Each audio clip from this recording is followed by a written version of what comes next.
Welcome to This Explainer. Today, we're diving headfirst into the incredibly complex and absolute high-stakes standoff between the US and Iran over the Strait of Hormuz.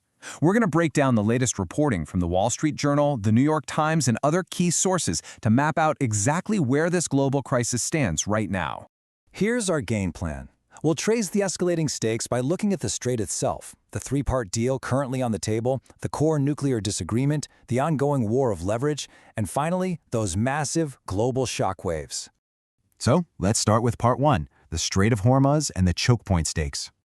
To really grasp the urgency of this fragile ceasefire, you have to picture the sheer scale of what we're talking about here.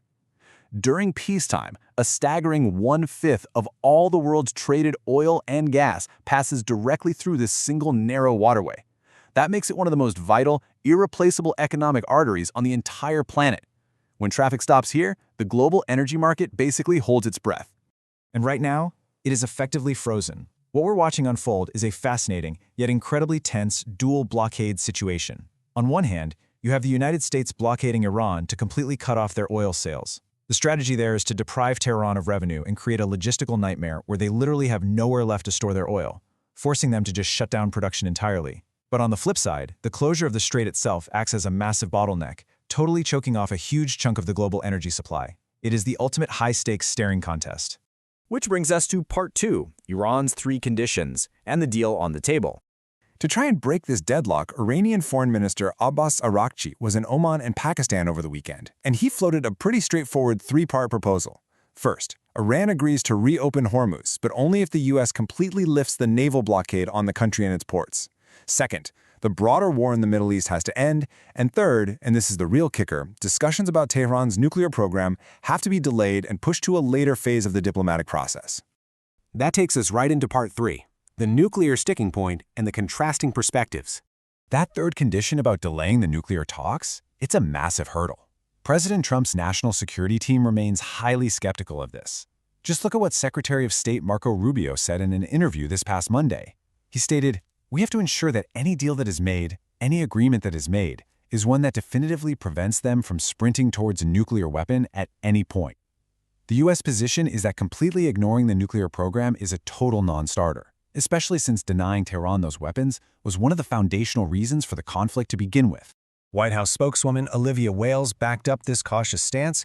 She made it crystal clear that the United States won't negotiate through the press and that the president is only going to accept a deal that respects established U.S. red lines. Though, interestingly enough, President Trump has previously mentioned he's completely open to hashing things out over the phone.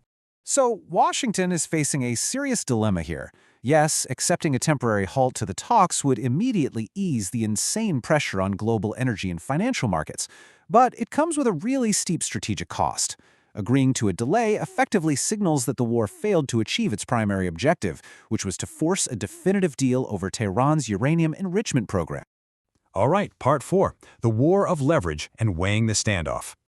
This sparks a deeply fascinating debate. In this intense standoff, who is actually better positioned to sweat out this economic pain?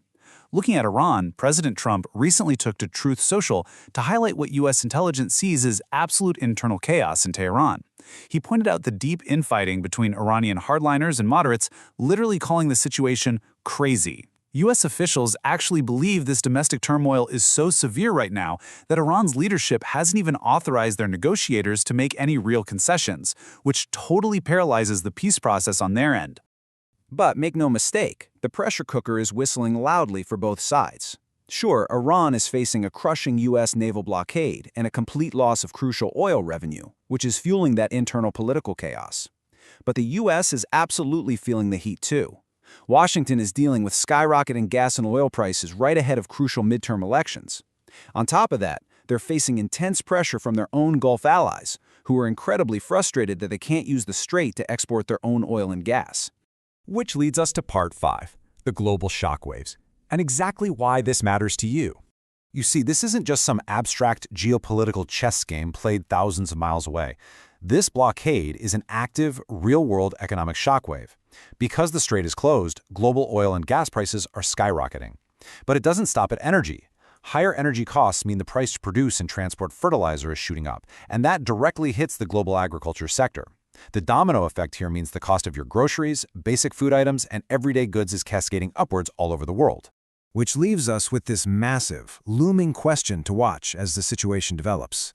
With the global economy really starting to feel the squeeze, will this cascading pressure eventually force a compromise from Washington or Tehran? Or, in this ultimate test of endurance, who can actually outlast the pain? Thanks for joining me for this explainer, and definitely keep your eyes on the Strait of Hormuz.